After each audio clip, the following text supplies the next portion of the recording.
É necessário fazer um plano de reconstrução específico para a diabetes em Portugal, porque o panorama da diabetes não é dos mais favoráveis. Temos uma prevalência de 13,6% da população portuguesa e, se juntarmos a isso todos os doentes que estão em risco ou todos os utentes que estão em risco de desenvolver esta patologia, estamos a falar de 2,7 milhões de portugueses com a doença ou em risco de a desenvolver.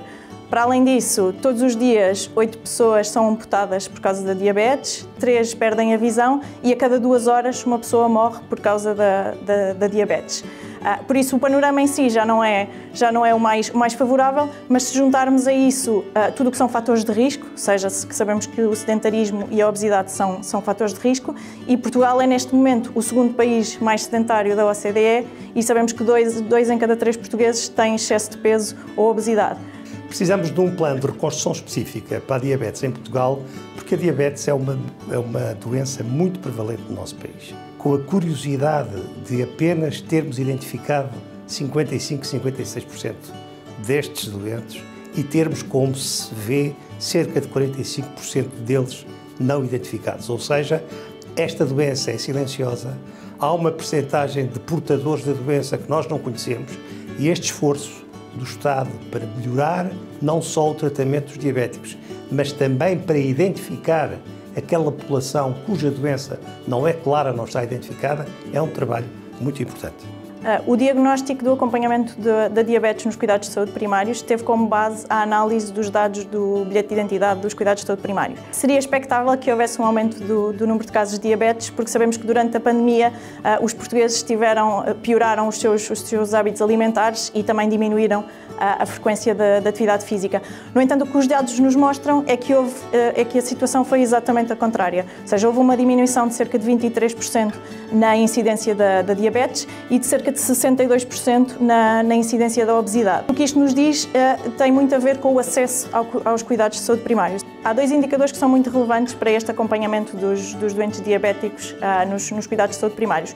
Por um lado, tivemos uma diminuição de 14,5% no número de utentes que têm um registro terapêutico adequado e este regime terapêutico tem a ver com o cumprimento da medicação, com a prática de exercício físico e com hábitos alimentares adequados. E, por outro lado, temos outro indicador que é a monitorização adequada destes doentes, em que aí houve uma diminuição de 56%.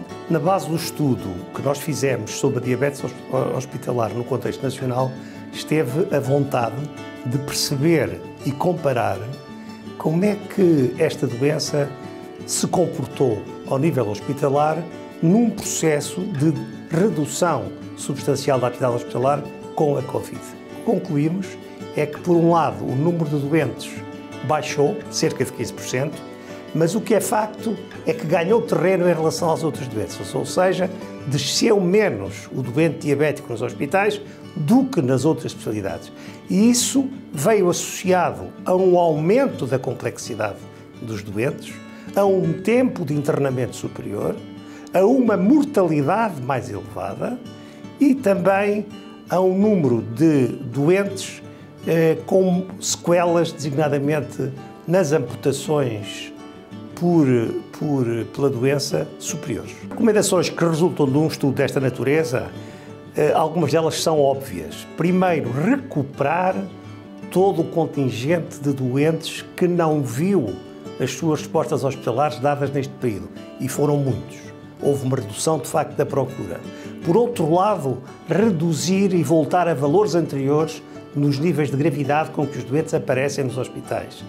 Em terceiro lugar, e esta é uma ideia que eu gostaria de deixar como inovadora, fazer um acompanhamento prospectivo junto dos médicos de família para que aumente a capacidade de identificação da casuística, porque, como já vimos anteriormente, nós temos uma casuística não conhecida.